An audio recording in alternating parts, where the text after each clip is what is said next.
Morning, everybody, here and on live stream. My name's Alex Taylor. I'm a licensed prayer practitioner here at Light on the Mountains. So let us take a moment to go within and remember Jana's, God gives us everything we need. And please, if you're comfortable, close your eyes. And feeling the presence of spirit and love and community here on this Palm Sunday morning, I know that we are each blessed to be in the company of spirit and of one another. I know that there is love in this room, there is peace, there is just a multitude of good things available to us at all times. And I give thanks for this service, for being together on this beautiful Sunday morning. And I give thanks for Reverend John's message. I give thanks for our live streamer that makes this service possible to so many people today and throughout the week, and for Jana and Paul and their special music, and all our volunteers, our practitioners, our council. We are so blessed for each person contributing their talents, services, and blessings to our community. And I invite us all to say, and so it is. And I selected a reading today. It's from our Science of Mind magazine, and it is called Jump into the Flow of Goodness, and it is written by Reverend Dr. Christian Sorensen, who is a senior minister at Seaside Center for Spiritual Living in Encinitas. And these are his words. This Easter season, it seems appropriate to reflect on Jesus' comment to the thief on the cross next to him when he said, "Today you shall be with me in paradise," Luke 23:43. It doesn't say tomorrow, the next day, or the following week. If you sense you are out of sync, or even feel as if you're dying, somehow you are not in alignment with the life-sustaining current of today. To get back in, all you have to do is surrender the practices you are holding on to that are keeping you from the greater good. You naturally return to the omnipresent flow of life. Today is the appointed time to get back into the energetic exchange of life. It's nice to have a healthy financial portfolio, but to be completely unaware of it does no one good. Having a stack of poker chips in front of you can get a lot more confidence in your choices at the table, but if you're not putting them into play, what's the relevance? Ernest Holmes says, and he's our founder, it can do for us only what it can do through us. Through us is movement, circulation for life. Circulation is good for your body, it's good for the environment, and it's good for your world of affairs. Scripture tells us to cast our bread upon the waters, and then it will return. It's pretty simple, but we tend to make it complicated. We must get into the game of life in order to play life. Don't regret yesterday. The current is here now and moving through you today. Regret for yesterday or fear for tomorrow creates contraction. Abundance is expansion, and that comes from being in the flow. Constriction comes from fear, and that cuts down our flow. Feeling like you can't, shouldn't, or it's impossible is what keeps you on the sidelines watching others play the game. Florence Scovel Shinn wrote, "The game of life is a game of boomerangs. Our thoughts, deeds, and words return to us sooner or later with astounding accuracy. When tightening is released, flow returns. Ease and grace from within return to your life when you spring from constriction into flow, from fear into frisky. A whole new abundant realm that has always been available to you awaits you to ante up, jump in, and get moving." And now we will do our affirmation for April, which is on the your insert inside the program, and we'll say it together. I know myself as Spirit knows me, creative, unique, and unlimited. Thank you. Thank you, Paul. Am I doing something here? Yes. I'm alive. So this week on social media, I can't remember which one, there was I love these little challenges. It said, in one line, tell what you do for a living without tell what you do for a living. I mean, think of that. Whether you have a job or whether you have kind of something you do of service in the community or I don't know, stay at home and do all that stuff. Just think of it with the line, tell someone what you do without telling what you do. And so I came up with this. I talk to people. That's what I do. And some people think, well, God, John, get a real job. Because my day is filled with talking to people, sometimes in person, and of course now that we've kind of come through, hopefully a stage of COVID, my north and south satellite offices are open for business again, better known as Haley Coffee and Starbucks. That people, it's too intimidating to call the minister and say, I need to come talk to you. It's like, how about having a cup of coffee, John? And that usually means, oh, okay, this is what we need to do. Or dog walk is another cover for talking. Of course, not with my newer dog because he's a little bit too crazy, so we can't really talk when we're walking him so much. And Zoom. And part of the support I give in Center of Spiritual Living is I mentor some different ministers in our movement, and just as a sounding board for them, and as I tell them, when you need to throw a fit in public, call me first. And avoid throwing a fit in public, and maybe we can talk you through it a little bit. But in all this talking to people, which is actually quite wonderful and such a privilege because people include me on the highest highs of their life and actually the lowest lows of their life and everything in between. And I really see it as a sacred part of my life to do that. But there has been a theme as of late. We've certainly have been going through a shared event worldwide on many levels. And the theme is, a lot of people that I've been talking to are feeling restless. And often not really knowing why. A sense that we have certainly been through something together collectively and individually, and there's things coming up of questioning life path, how's that supposed to show up, and whether you have a career or not, or how we just walk out the front door each day and interact with the world. As I've said that, we've all heard the phrase of the great resignation of people quitting jobs en masse, and that my version of that is that we're in the great introspection, that we're looking in and just asking questions of, well, how do I want to live my life? How do I want that to show up in the physical world? And if before, a couple of years ago, if it seems like I kept saying, well, someday, maybe someday should be today, but still not really sure what that means. So I'm getting a lot of antsiness of just kind of in the beginnings of what we call the creative process of just asking the questions, what next? What if? Where? How? And certainly I'm finding that with some of my colleagues. Talked to 3 of my colleagues this week, all of which have announced plans to leave their jobs. Isn't that interesting? I thought, 3 for 3.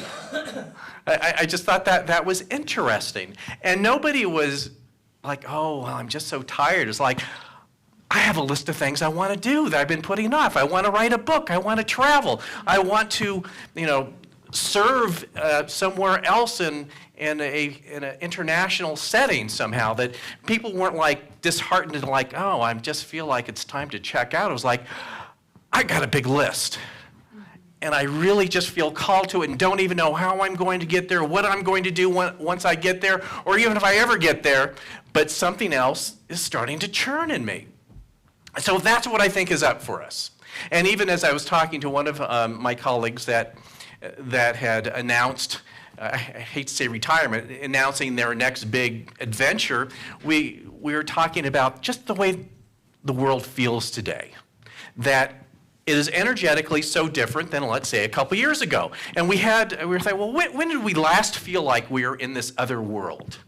And we think of that. When did it feel like the quote-unquote old world? And we had a shared experience. We had both gone to the Centers for Spiritual Living Convention in Denver, Colorado in February of 2020. And we both talked about being in that airport leaving and how there was the rumor there's something going on in China, but it'll never affect us. But that energy of that world and goals that were set at that convention and how we thought we were going to bring those goals back to our individual spiritual communities and step forward in any number of ways. And then, of course, a couple weeks later, we locked the doors. I mean, it's like, well, we didn't see that coming. So it was just interesting revisiting that energy and realizing, in a sense, there's no going back. How foreign that energy even felt as we were reliving that day that we saw each other in the airport. And yes, let's bring this on, these new intentions that we're doing. And then it was like, woof, kind of thing that you can't energetically go back. But here we are wondering, energetically, how do we go forward? So on the 15th, we start the week commemoration and celebration of Passover. And of course, we are in Easter week. And what is amazing about these two stories is that whether you believe they are historical events or not, they are templates we can use today to figure out what we're doing. And also to acknowledge the great frustration there is in the process. I don't know, I like to think, let's form an intention, set the egg timer, and there it is. And maybe sometimes that happens that way, but I think intention needs a little bit more build-up. And this is what these stories offer us, is I think to really dig down into not only the visionary aspect of these stories, but the frustration when we think change is not happening as quickly as we would like it, or even that in our human minds, we think we're not experiencing the growth and change and transformation and feeling stuck, but yet it's actually happening. So we're going to, since next week is Easter, we're going to talk about Easter week next week in our own way that we do it, and talk a bit about the Passover story. The Kritz version, like the little book. So remember Rabbi Robbie was here a few weeks ago, and she reminded us that to really dig deep into that story, especially from an authentic Jewish perspective, we'd be here all week, literally. We'd be scheduling workshops every day, and to go really down to it. But we don't have that time. So there's just a couple things that I want to hit that really relates, I believe, to now of when are we going to get out of this? We're antsy. It's like, I feel like when we got up as a kids and it was like going to Disneyland Day, it's like to our parents, aren't you ever going to get out of bed? It's like, oh, we'll do it. No, let's go right now. That like, we want to go. We want to get there. We want to do something. And I feel that collectively with people of it's time to move, even with all these, things happening in the world right now.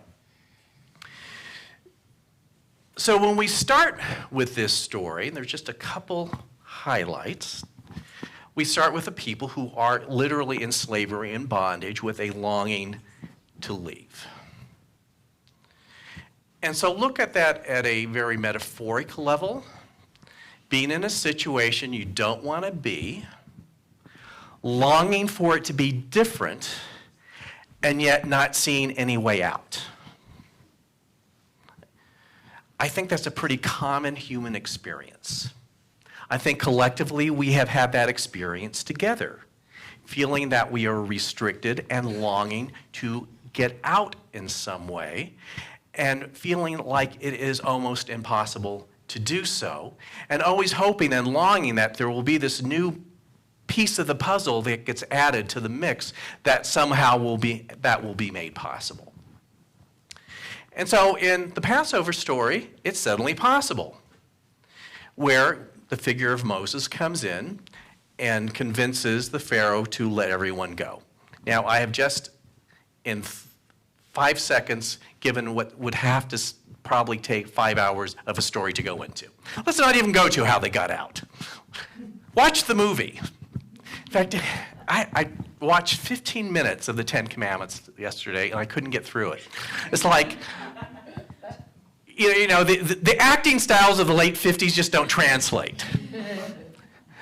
You know, and I thought, really, this is like 4 hours? You'd have to, you know, anyways, I won't go into it. But if you're really confused about some of it has some of the points in the biblical story. If you can sit through it, make a really big thing of popcorn and tie yourself to the chair because it's a long haul. That's all I'm telling you. So when you get that, like, change is available, it's exciting, isn't it? It's like, oh, wow. I remember last year, the first time I bought a plane ticket after 2 years, it's like, oh, I get to buy a plane ticket. It was amazing, and it was exciting. It was like, change is happening. I'm going to the airport. I'm loving the TSA line. I mean, it's amazing to actually get back to do something like that again. So there's this incredible excitement when the possibility of change is there. We see that there is a door to walk through. But the fine print is that we have to, open the door, walk through it, and here's the difficult part, close it behind us. And that's what Passover is about. A very non-Hebrew, non-Jewish way to look at the Passover story. To walk through the door and shut it behind you. So those who watched the movie, what is one of the first big events that as they leave that happens? Well, I mean, what's the big special effects, on the screen in Cinerama Dome, if you were in the Southern California area, that they would show that this is amazing? You got it. And of course, as Rabbi Robbie would remind us, it's not the Red Sea, it's the Sea of Reeds. The movie got it wrong. So it's the Sea of Reeds. So here is the symbolic way to look at this, first of all. The excitement of leaving, but yet, how could this possibly happen? My linear mind is just not coming together here. It's not happening. And in this, something intuitively saying that this is time for you to move, you suddenly see a way forward that you didn't see before. The sea parted. It's like, that might have been there all along, but you didn't see it. Because in a state of consciousness of a restriction, you just didn't see it. And we all do that. And it suddenly it's like, whoa, there it is. You walk across. Again, still we're good. We're walking. We're still kind of safe. I can still see where I came from. I can still go back if I have to. And then you get to the other side, and of course, what happens in the movie? The water goes back, and you can't go backwards. It's a very sobering moment when you long for change, and you manifest a path of change, and then change starts to happen, and the door gets closed, and you go, oh no.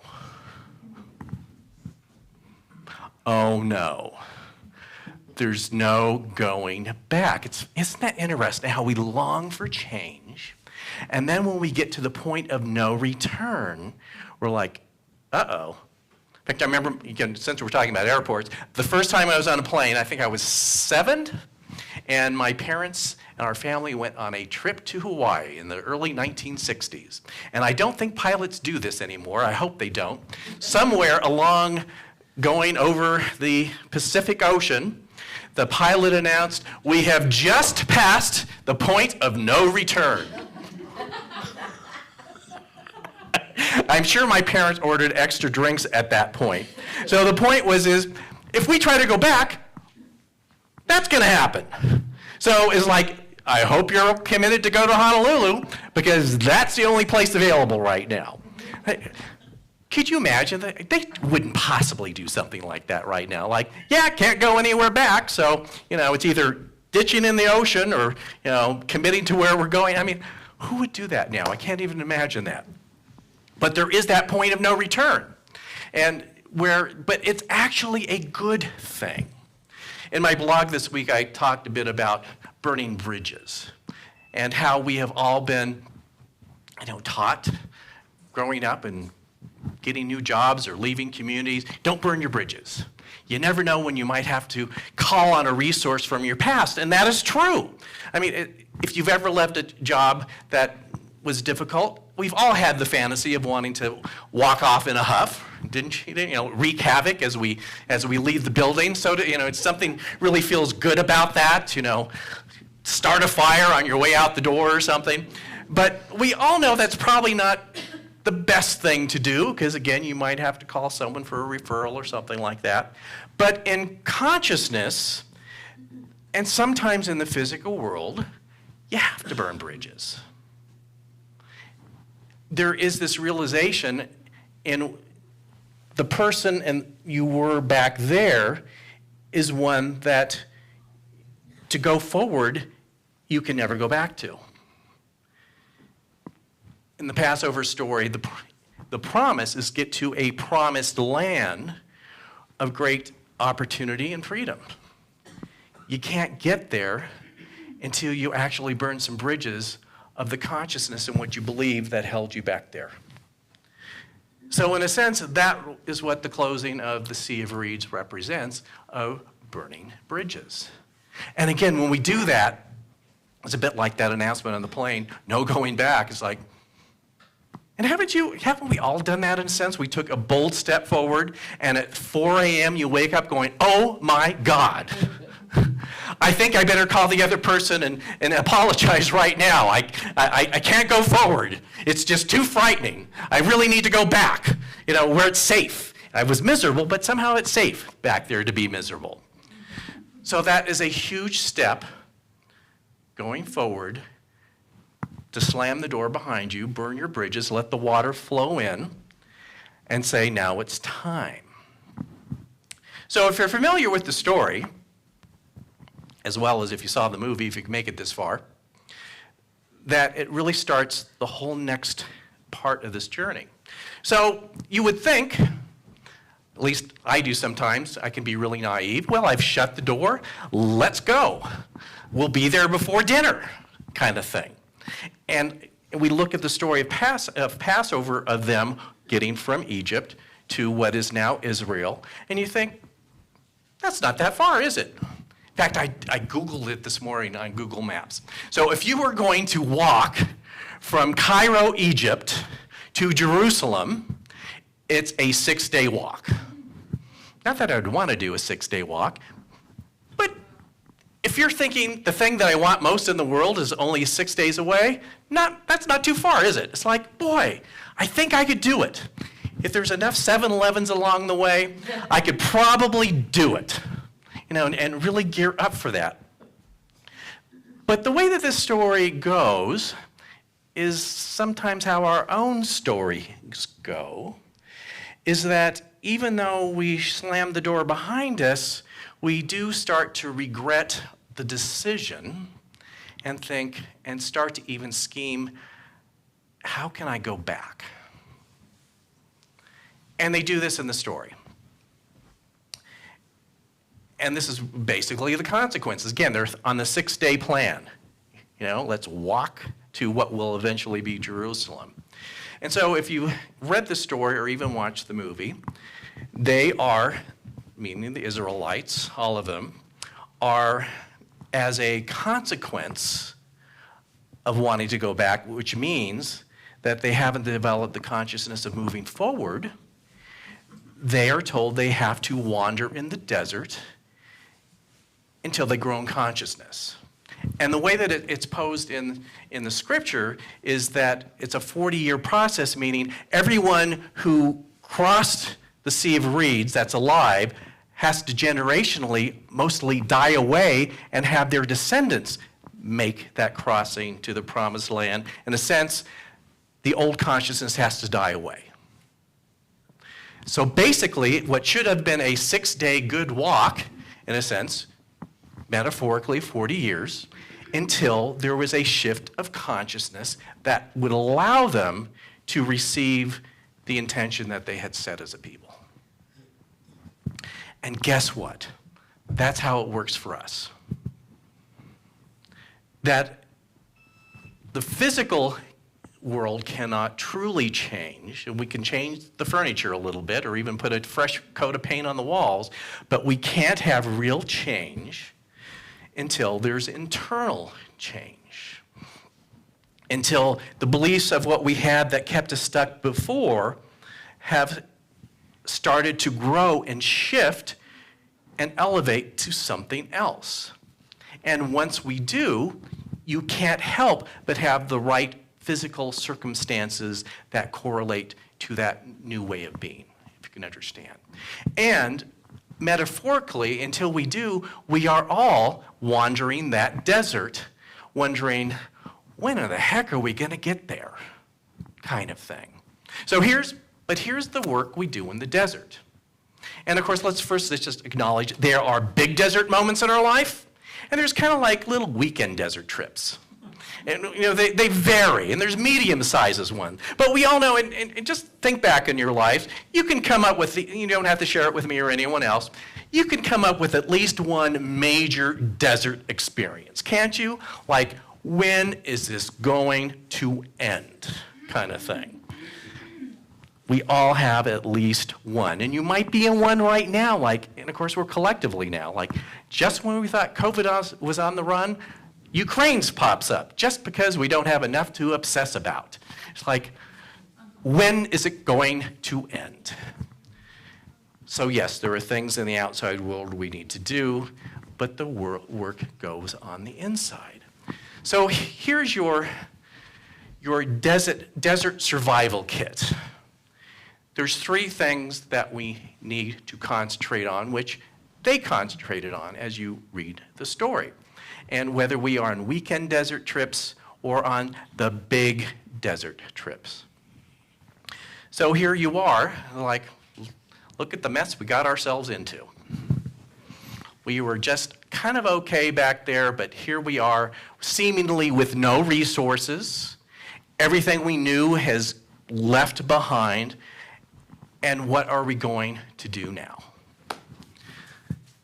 So the first thing to realize, which we've spoken a little bit about before, is to be really aware with your inner life to know that you are in consciousness, are really dedicated to step forward and not backwards. Meaning, the old ideas that supported where we were are like safe zones for us. It's really easy for us to go back there again. It's really easy for us, even if we can't physically go back to wherever that is, to recreate a new version of that based on the ideas that kept us there. And we have all done that too. That we have gotten so excited about change, about something, jobs, people in our lives, communities that we're going to live in, and after getting over the excitement of arrival go, not much has changed, has it? I had a nosy neighbor in the other place, and guess what? There's a worse nosy neighbor now that I live now. And it's just funny how it all falls in of, oh, I left that other job because it was just a toxic environment, and boy, it must be relatives running this new job because it's the same sort of thing. So as we are wandering in the desert, there's always going to be these off-ramps that says, same old thing. You can have it right away. You know how to do this. Just come off and we will serve the stuff that you left behind in a different form again. Here you go. We can give you seconds. In fact, it'll be an all-you-can-eat buffet.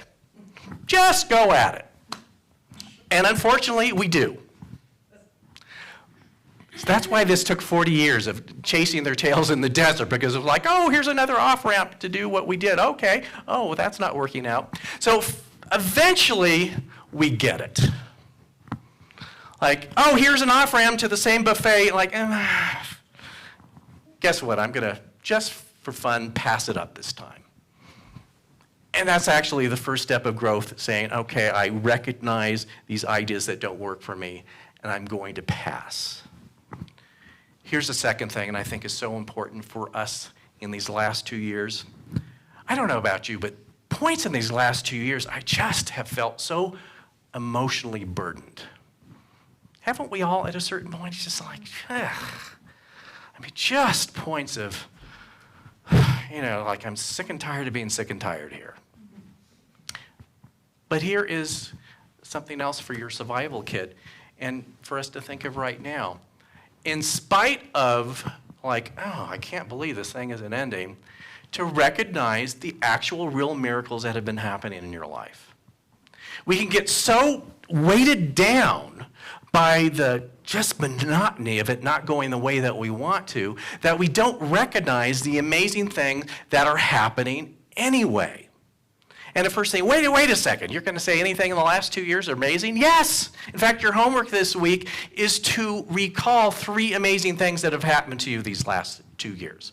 And put aside some of the junk and remember the amazing things. So again, and it's so easy to forget the seeming miracles, and I don't mean an exterior God just poofing something on your porch. Just how something amazing happened, like the bad things we say didn't see it coming, but there's some good things that you didn't see it coming as well. It's like, wow, in spite of all this, this thing came into my life.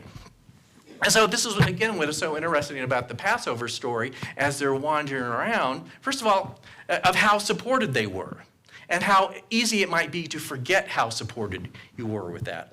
You can't pack groceries for 40 years, can you? I can't. Maybe, and when they thought it was going to be 6 days, it's like, well, let's throw a few sandwiches in back and we'll, be there in no time. So in the story, in the scripture, it tells you that whenever they needed water, Moses just needed to tap a rock with his staff and there would be a spring of water. Food in the desert. I'm sure we have all heard the phrase, manna from heaven. Even if you have no clue where it came from, it means it rained food, basically. That the food they need, and of course it's funny, going to Catholic schools at a 10-year-old in class, I don't think the nuns really knew about how kids' minds worked. And I kept thinking, cheeseburgers? What falls from the skies? A club sandwich is going to hit me on the head. I actually would think stuff like that as a kid. And then I thought, well, it must be fluffy. Maybe it's cotton candy floating down from the head. But I don't, even if there are historical aspects that are true from this, I don't think actual food fell from the sky, but they were supported in some way. That what they needed had a way of showing up when they needed it. In a place that seemed pretty treacherous, in a desert where there looked like there were no resources. Somehow they found resources, or resources they were led to. So even in that, what surprising miracles and resources have you had this last 3 years? Really think of it. That we almost take for granted now because they showed up. And we almost forget about it because they showed up, and we still obsessed on that which didn't seem to show up. So one of the main ways to get out of the desert is to concentrate on the amazing things that show up in spite of the difficulty. And how that elevates your consciousness and actually grows your faith of knowing that there's even more support that I don't see.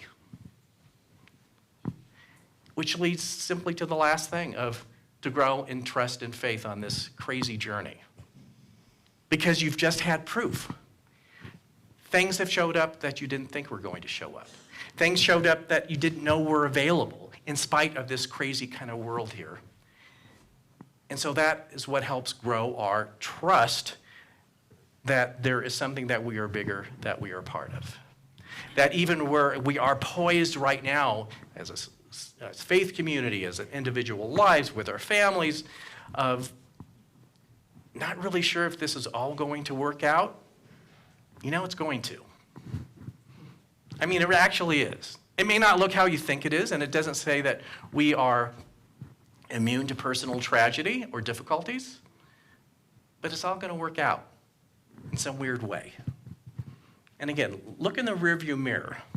Why would this be the only time it didn't? The fact that we all showed up here today is proof that it has pretty much worked out up to this point. We all had the wherewithal to get up and make the decision to come here today, and those of you at home to turn on your computer to be part of us. We had that choice because we have made it to this point. And there were many times that we thought that we wouldn't, but guess what? We did. So finding or coming to the destination is guaranteed. How long it takes us to learn what we need to learn along the way is up to us. And there should be no guilt or shame that it might take you longer than your best friend. Or no overwhelming pride because I took less than my best friend. It's just a journey. It takes however long it takes. But here's the last thing to go through, and this is kind of like the fine print we don't like. And then it starts all over again. I arrived. Great. Here's your next desert. It's expanded. There's bigger opportunities. And so even if you look at the Jewish people, they did not arrive at a promised land, stay there forever, and never culturally or as a race have any more challenges.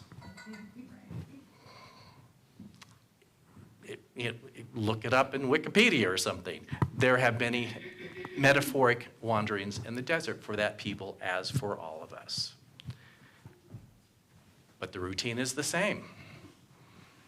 Leave what doesn't work behind. Recognize the miracles along the way and know that getting to that next thing is guaranteed. That's it. So let's just take this within for a moment as we commemorate the possibility for transformations through these stories, knowing that we stand in a greater truth, knowing that the power and presence of the divine is right where we are, that it speaks and inspires through us, as us, in all that we do, and that we learn the lessons of these stories simply by opening up, moving away all the distractions, being receptive, and listen.